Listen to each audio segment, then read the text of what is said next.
In this video, we'll be running Tornado using Docker and connecting to the Tornado console using this web browser. If you haven't done so already, go to our free trial page and select the Tornado product. To start a free trial, enter your details and click the Get License Key button. The first email you receive will confirm your email address, and the second one will contain the license key.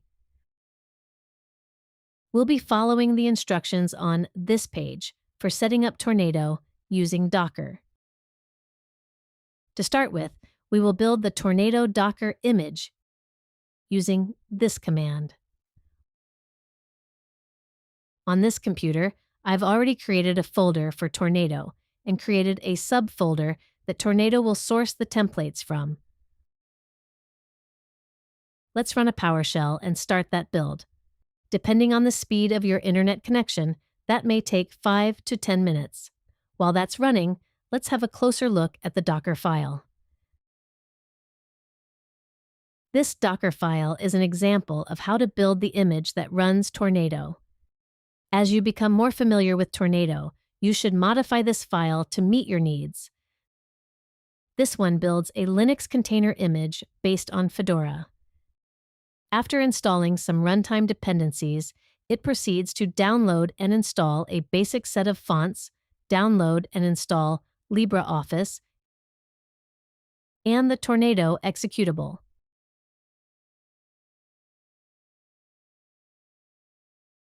In the Docmosis user directory, inside the Docker container, it creates 2 folders, one for the templates, that later will be mapped onto the templates folder on this computer, and one for the working area that Tornado uses for cache and logging.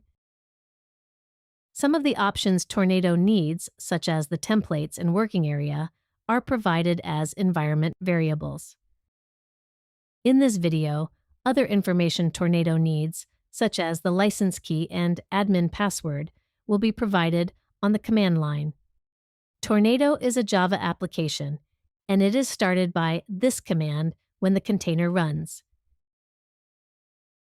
In this video, we're using Docker Desktop, and we can see that the build is now ready. Let's return to the documentation on GitHub.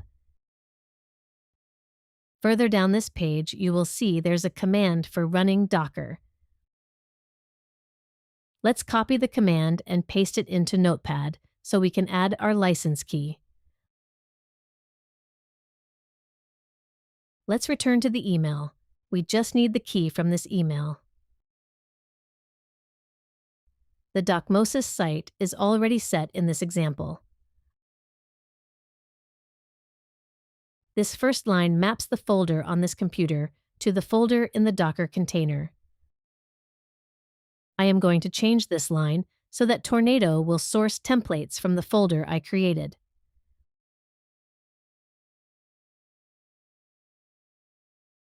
With this mapping in place, when we open, edit, and save the templates on this computer, the updated files will be used by Tornado. Let's copy and, in PowerShell, run this command. When the command is completed, you can see that Tornado is listening on port 8080.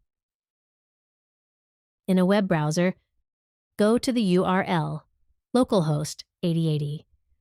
We've reached the Tornado console and will need to enter a password to be able to log in. This is the password that's currently being used. You should update this command to use a password of your choice. You will start on the Status tab, and we can confirm that the engine is running. On the Configuration tab, we can see the settings that were applied from the command line or from environment variables, such as the license key, the templates folder, and the working area.